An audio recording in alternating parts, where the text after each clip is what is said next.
یہ حدیث صحیح بخاری میں ہے۔ حضرت عطاء بن ابی رباح رحمۃ اللہ علیہ تابعی ہیں، وہ کہتے ہیں کہ حضرت عبداللہ بن عباس رضی اللہ تعالی عنہ نے مجھ سے کہا کہ الا اریک امرأۃ من اہل الجنہ، کہا کہ کیا میں تم کو جنتی عورت نہ دکھاؤں؟ حضرت عبداللہ بن عباس رضی اللہ تعالی عنہ صحابی ہیں، تابعی سے کہہ رہے ہیں جنتی عورت دکھاؤں تم کو؟ تو انہوں نے کہا کیوں نہیں، دکھائیے مجھ کو جنتی عورت کون سی ہے؟ تو کہنے لگے کہ هذه المرأة السوداء، یہ دیکھو کالی عورت، یہ دیکھو کالی عورت، یہ عورت اتت النبی صلی اللہ علیہ وسلم، نبی صلی اللہ علیہ وسلم کے پاس ایک بار آئی، آ کر کے کہنے لگی اللہ کے رسول صلی اللہ علیہ وسلم مجھ کو مرگی آتی ہے، مرگی جیسے فٹس میں گر جاتی ہوں، مرگی آتی ہے اور میرے کپڑے شرمگاہ کھل جاتے ہیں، آپ اللہ تعالیٰ سے دعا کیجئے میرے لیے آپ اللہ تعالیٰ سے دعا کیجئے۔ تو نبی صلی اللہ علیہ وسلم نے کہا شئتی صبرتی ولکی الجنہ، اگر تو چاہتی ہے تو صبر کر لے، تیرے لیے جنت ہے، تیرے لیے جنت ہے۔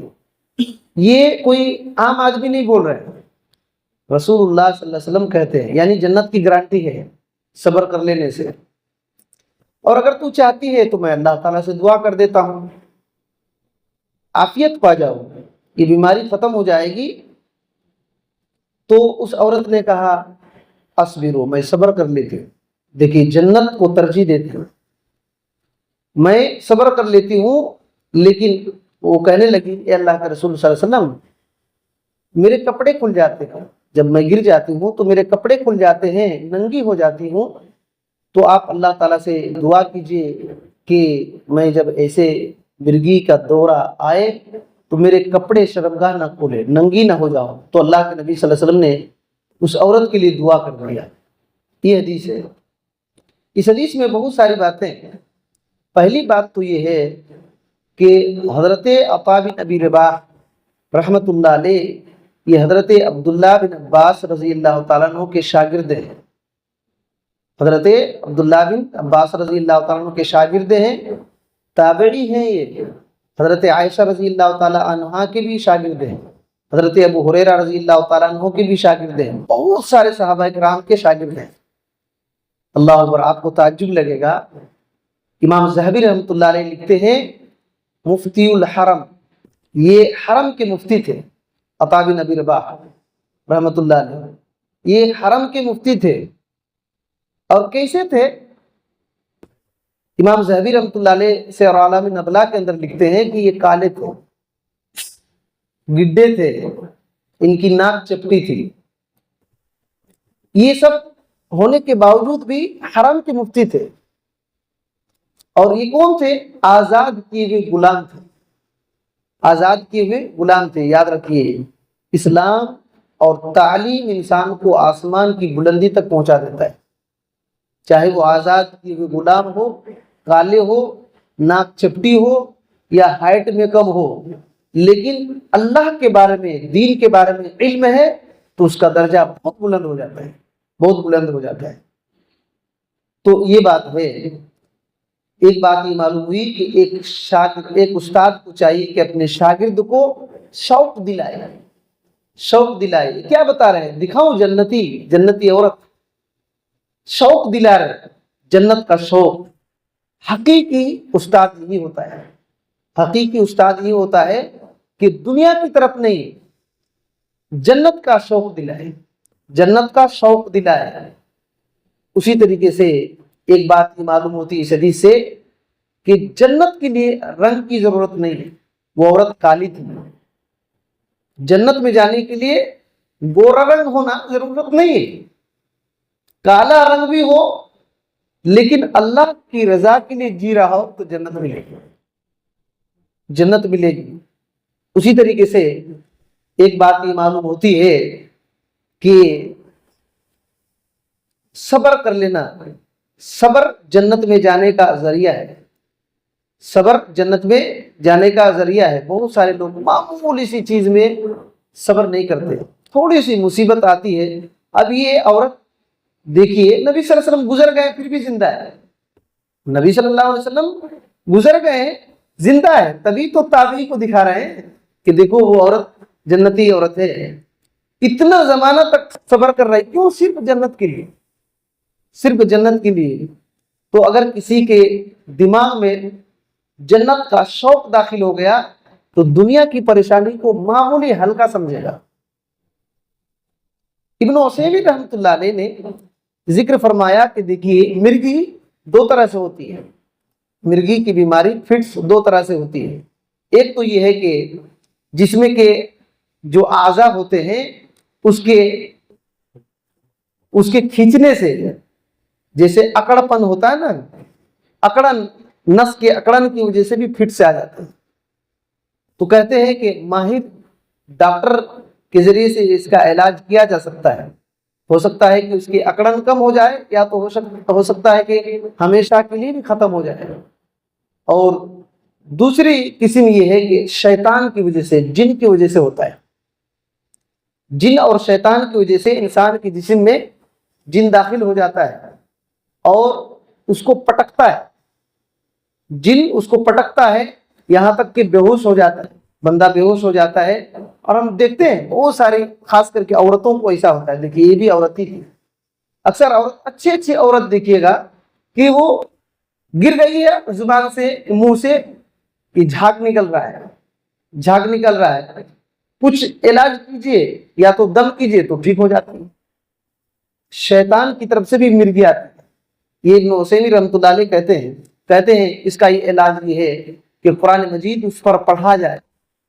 قرآن مجید کو پڑھیں گے تو انشاءاللہ اس کے اندر خیر ہوگا. اور کہتے ہیں اس کا مطلب یہ ہے کہ شیطان انسان کے اندر داخل ہوتا ہے, اور اس کی دلیل مرگی شیطان کی طرف سے, جن کی طرف سے بھی ہوتا ہے. اس کی دلیل قرآن مجید سے دیتے ہیں. قرآن مجید میں سورۃ البقرہ ہے, سورۃ البقرہ کی آیت نمبر 270 پر 5 میں اللہ تعالیٰ نے کیا کہا؟ الذین یأکلون الربا لا یقومون الا کما یقوم الذی یتخبطہ الشیطان من المس.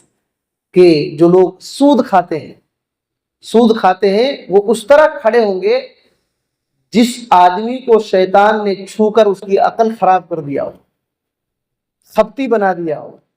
تو جو لوگ سود کھاتے ہیں دنیا میں, آخرت میں پاگل کی طرح اٹھ گئے ہیں. شیطان پاگل بنا دیتا ہے. تو کہتے ہیں یہاں جو آیت میں ہے من المس ہے یتخبطہ, یہی تو ہے مرگی, یہی مرگی ہے.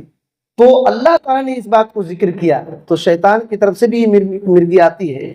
تو کہتے ہیں اہل علم, جو علم رکھتے ہیں ان کو چاہیے کہ قرآن اس پر پڑھا جائے. آج کل جادو کے ذریعے سے علاج ہوتا ہے, وہ خود دیوانہ ہوتا ہے. شیطان اس کو بھی پکڑا ہے, یاد رکھنا. جو لوگ الٹے سیدھے علاج کرتے ہیں نا, تو کیا سمجھ رہے ہیں کہ شیطان نکال رہا ہے؟ خود اس کو شیطان پکڑا ہوا ہے, خود اس کو شیطان پکڑا ہوا ہے. اس کو سمجھ میں نہیں آ رہا ہے, اس کو جنت سے دور کر رہا ہے اس کو. تو یہ بات ہے.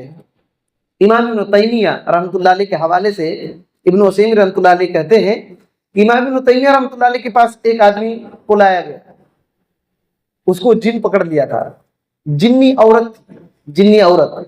امام ابن تیمیہ رحمۃ اللہ علیہ یہ کرنے لگے, قرآن مجید کی تلاوت کرنے لگے اور پوچھنے لگے نکل جاؤ, تم چلی جاؤ. تو کہنے لگی کہ وہ عورت جن تھی, کہنے لگی کہ میں نہیں نکلوں گی, میں اس کو چاہتی ہوں, اس سے محبت کرتی ہوں. تو ابن تیمیہ رحمۃ اللہ علیہ کہتے ہیں لیکن یہ تم سے محبت نہیں کرتا ہے نا. تو ابن تیمیہ رحمۃ اللہ علیہ کہنے لگے کہ وہ عورت جن کہنے لگی کہ میں اس کو حج کراؤں گا. دیکھیے اسی طرح لالچ دیتے ہیں نا, کہ کچھ جن تو کہتے ہیں نہیں جنت کا سیر کرا دوں گا. جنت کیا, جا کر کے آگ کے گڑھے میں گرا دیں گے. تو کہنے لگی کہ میں حج کراؤں گی اس کو. تو کہے یہ نہیں چاہتا کہ تمہارے ساتھ حج کرے. تو کہنے لگی تب میں نہیں نکلوں گی. ابن تیمیہ رحمۃ اللہ علیہ اور قرآن مجید پڑھنے لگے. تو کہنے لگی وہ جن عورت کے, میں شیخ کی کرامت کی وجہ سے میں نکل رہی ہوں. تو امام ابن تیمیہ رحمۃ اللہ علیہ کہنے لگے میری کرامت سے مت نکلو, میری کوئی کرامت نہیں ہے. تم اللہ اور نبی کی اطاعت کے لیے نکلے، اللہ اور نبی کے لیے کی اطاعت کے لیے نکلے. دیکھیے اگر علم نہیں ہو تو آدمی کیا کرے گا؟ دیکھو میں دم کیا تو نکل گیا، وہیں گیا اس کا مسئلہ، خلاص. شیطان چاہتا ہے کہ کسی بھی طرح پھنسائے، اگر اس کو نہیں پھنسا پایا تو اس کو پھنسا دے. تو دیکھ امام ابن تیمیہ کو گمراہ کرنا چاہیے، کہنے لگی میں شیخ کی کرامت سے نکل رہی ہوں. تو امام ابن تیمیہ رحمۃ اللہ علیہ نے کہا نہیں، میرے کرامت سے نہیں، اللہ کی اطاعت اور نبی کی اطاعت کے لیے نکلی. آج علاج کرنے والے یہی اخلاص رکھتے ہیں، یہی اخلاص رکھتے ہیں. بندے کو قرآن بھی نہیں پڑھنا آتا ہے، وہ تو الٹے سیدھے کانٹی ٹھونکے گا، کیل ٹھونکے گا، کہے گا کہ یہاں بستر پر دبا لو، تو کچھ کھانے کی چیز میں دم کر دو، تو کوئی یہ کر لو، کان میں روئی ٹھونس لو، تو کیا کرے گا؟ عجیب عجیب اس کے کپڑے لاؤ، یہ سب جادو کی چیزیں ہیں. کپڑے منگائے تو سمجھ لیجئے کہ وہ جادو کر رہا ہے، وہ پاگل ہو گیا ہے. وہ آدمی خود اس کو جن پکڑا ہوا ہے، وہ صحیح علاج نہیں کر رہا ہے، اس کو خود علاج کی ضرورت ہے، اس کو خود علاج کی ضرورت ہے. تو یہ سب باتیں ہیں. بہرحال اللہ کے نبی صلی اللہ علیہ وسلم نے اس عورت کے لیے دعا کر دیا. دیکھیے وہ عورت گر جا رہی ہے، مرگی کی بیماری ہو گئی، لیکن پردے کا خیال ہے، اس کو پردے کا خیال ہے. تو صرف عورت کو نہیں، مرد کو بھی پردے کا خیال ہونا ہے. مرد کو بھی آج کل ایسے عجیب عجیب پہنتے ہیں کہ اللہ خیر کرے. تو اس میں بہت کچھ باتیں ہیں، اس حدیث کے اندر بہت کچھ باتیں ہیں. کبھی کبھی رخصت سے بڑھ کر عزیمت یعنی پریشانی کو جنت کے لیے اٹھانا پڑتا ہے، جنت کے لیے اٹھانا پڑتا ہے. یہ سب باتیں اس کے اندر ہے. اللہ تعالیٰ سے دعا ہے کہ اللہ تعالیٰ ہمیں ان باتوں کو صحیح صحیح سمجھنے کی توفیق دے. اللہ تعالیٰ ہم کو دنیاوی بلاؤں سے بچا کر رکھے، شیطان کے جال سے، مکر فریب سے اللہ ہم کو بچا کر رکھے، اور صحیح راستے پر چلنے کی توفیق دے. آمین. السلام علیکم ورحمۃ اللہ.